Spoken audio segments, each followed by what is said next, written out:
Hey guys, Fox here.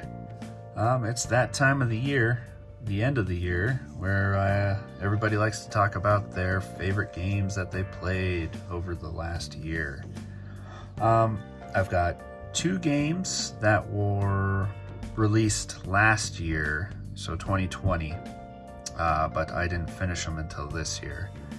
And I've got 8 games that I'm going to tell you that were my favorites that were released this year. So a total of 10 games. And without delay, let's just go ahead and get this started with the 2 games that were released in 2020 that I finished this year. First up is Demon's Souls. This remake for the PS5 is fantastic. If you're a Soulsborne fan, you're gonna enjoy this one. Really good remake by Blue Point.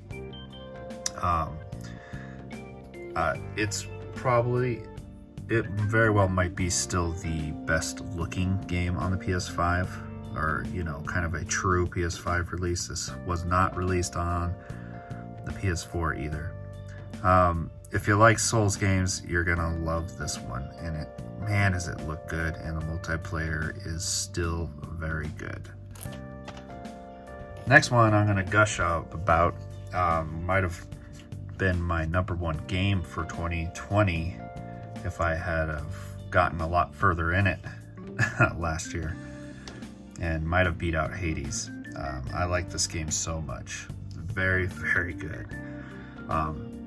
And that's Yakuza Like a Dragon. I love this cast of characters right here, all 4 of them.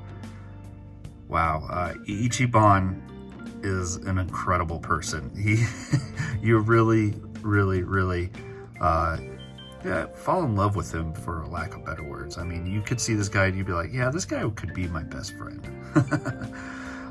And all the side characters are really good as well.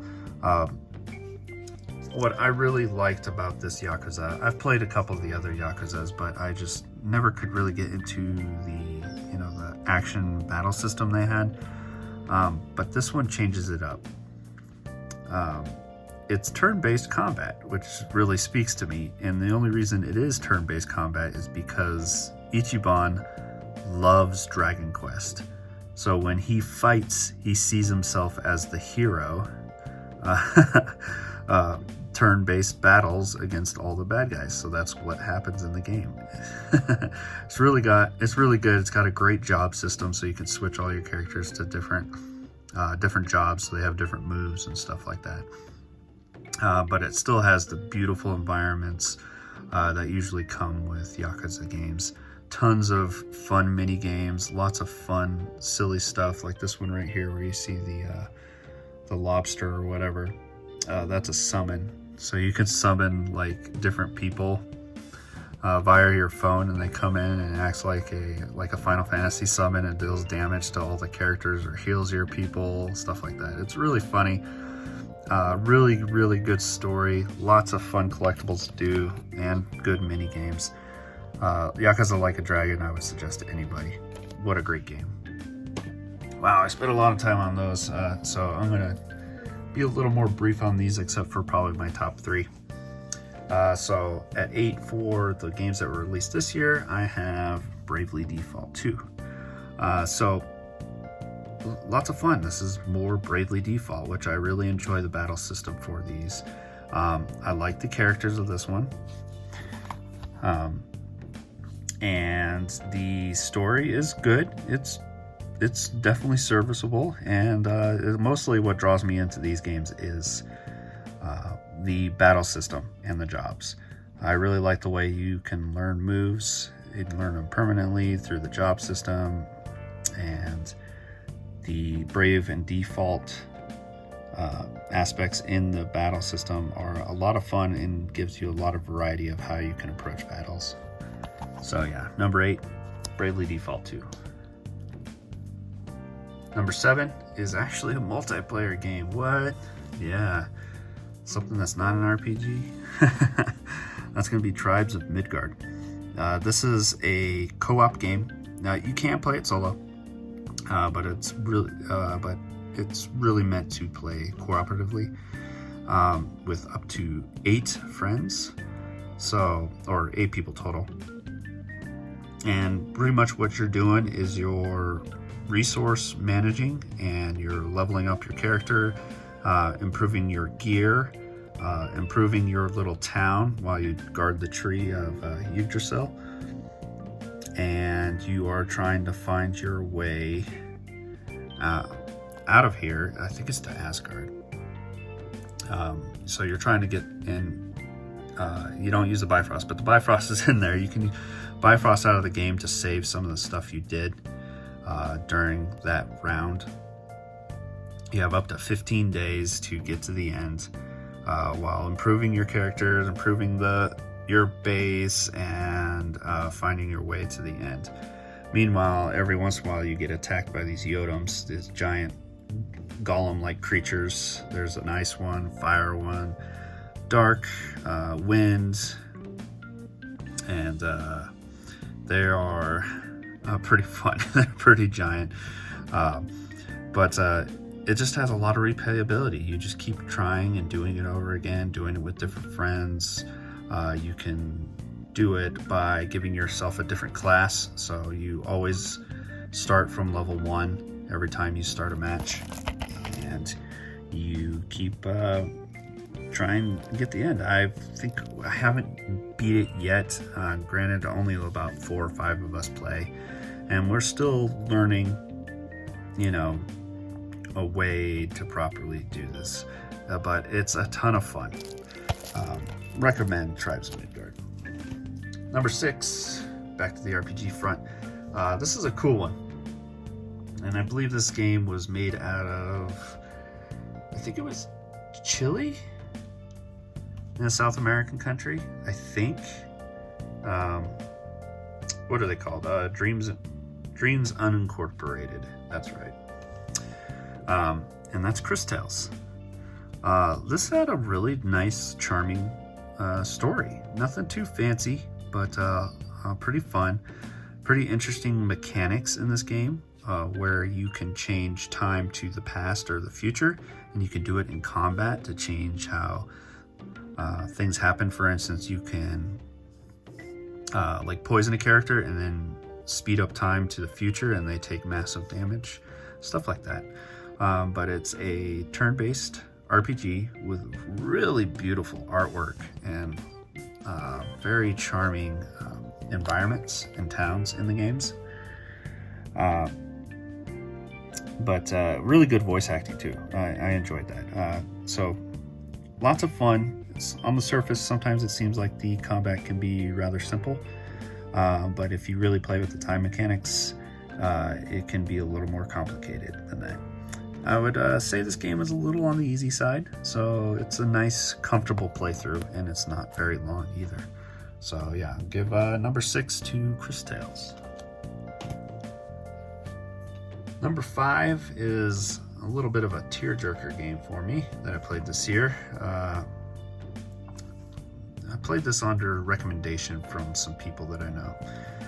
They had played it the year prior on Steam, and it just came out this year on Switch and PS4. So it's Spiritfarer. You play as this young girl who takes the role of Chiron as the Spiritfarer, on a boat, try and take everybody to the gate to reach their afterlife. And you pretty much are taking other spirits to that afterlife, and these spirits represent people that the girl knew during her life. So you get to learn some really cute stories about stuff, some really heart-wrenching stuff too. And when you take the spirits to the gate, it really makes a tear roll down the cheek sometimes. The other aspect of the game, of course, is kind of like town building on your boat. So you build different buildings and put them on the boat and reorganize it the way you want. You gather resources and stuff to make food and materials and other stuff like that, because you'll need those materials to build these little buildings on your boat. So it's a lot of fun, and the music's really, really good. It has a nice day-night cycle, and it's real good transition, and it's just a beautiful game to play. All right, number 4, getting into some heavy hitters here. Yeah, some people are going to be surprised probably that this one's this low, but I don't think it's a problem. Still love the game. It's just there's 3 other games that I liked a little bit more. And that's Shin Megami Tensei V. Really, really looked forward to this game, and it's worth it. It's a lot of fun. I'd say it's probably, in my opinion, easier than 3 and 4 from what I've played, but it's still very difficult. It can be difficult. There are some times where you really need to do that necessary grinding. You need to die so you can learn what to do in boss fights, so you can change what team you bring into the battle, or change your elemental affinities, you know, or what kind of attacks you bring into the battle. So there's lots of, you know, learn by error in this game, and that's okay. It's still a lot of fun, really good environments, amazing soundtrack, really, really good soundtrack. This is definitely the best soundtrack out of the SMT games. Maybe not the Persona ones, but a pretty good overall story, as the Nohobino, I believe I pronounced that right, and the battle between angels and demons. So really, really good turn-based RPG, guys. This will be definitely a must-get for Switch collectors. Number 3 is a nice little indie title, one that happened to win Best Indie Game this year, according to the Video Game Awards, which you may or may not give a shit about. And that's gonna go to Kenna, Bridge of Spirits. This was the last game I played this year, and I'm still playing through it, getting collectibles and all that stuff. But wow, this is like a really good Zelda-like game, in my opinion. As a matter of fact, I like this better than most 3D Zelda games. This had fun combat. Can be a little frustrating at first until you get a hang of things, but once you get a hang of the way it works and your different abilities, and when you learn new stuff, it definitely becomes a lot more fun.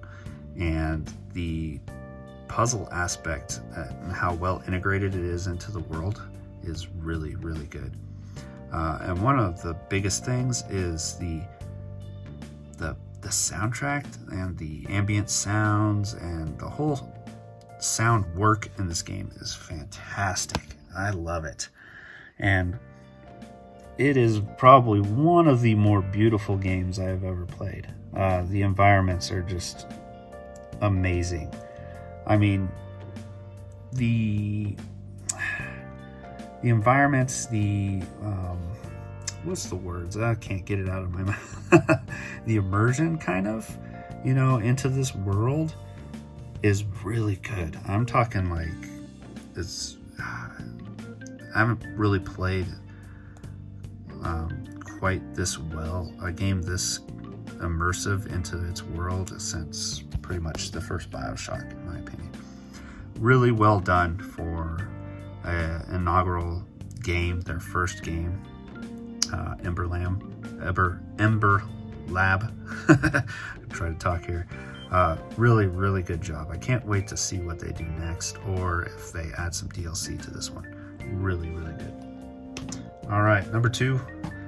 This shouldn't come as a surprise. Big fan of the series, now that it is a series, really.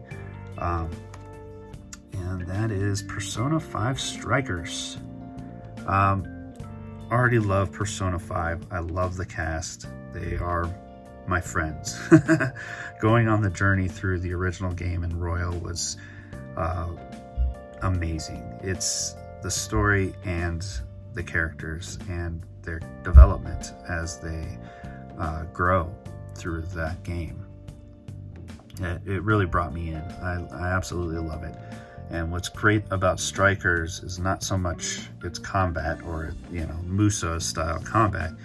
I think it's the story, the continuation of their journey and the summer they have after school going on a road trip through Japan.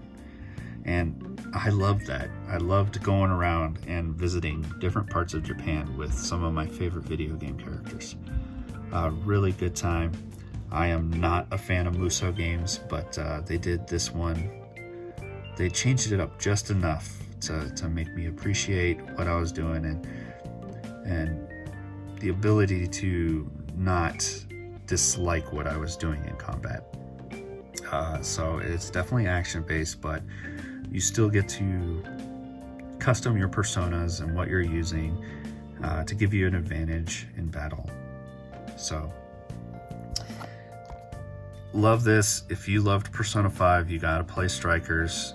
If you don't care about that kind of combat, turn it down to easy and just play through it for the story and just to go on another adventure with this amazing crew. And my game of the year for 2021 is one that I already mentioned on Leo's podcast, the Funny Nerd Podcast. And I think a lot of us agree that this is just an amazing game and actually a pleasant surprise. I didn't expect it to be as good as it was. And that's Tales of Arise. I absolutely love this game. So much fun with the combat. It's very flashy, very colorful. Sometimes got a little too flashy, especially if you're getting tired and it's dark in the room and it's just exploding fireworks everywhere during combat. You're like, maybe I need to stop. But again, like similar to what I feel with Persona 5 is the cast of characters are what really bring me into a game. And just the amazing different personalities from Winwall, Law, and Shion, and Kisara. They are just really good, really well done. Voice acting was phenomenal. If you're, like the Japanese track, that's fine, but the English voice actors did an amazing job. Really, really cool overall plot and story to this one. I just couldn't put it down. This is one of the games that I probably I put a lot of quick time into it. I think I finished this in about 3 weeks, and that's really quick for me. Especially a game that I would put, trying to remember, but I put probably 90 hours into? No, that's not right. I think it's more like 60 hours. But this could easily be completed under 40. Really, really good soundtrack, by the way. That seems to be a common theme here. A lot of great soundtracks this year. So yeah, definitely my number one for 2021 is Tales of Arise. Alright guys, thanks for hearing me out about my favorite games of 2021, and I hope you have a good one. Let me know what your guys' favorites were. Thanks for watching.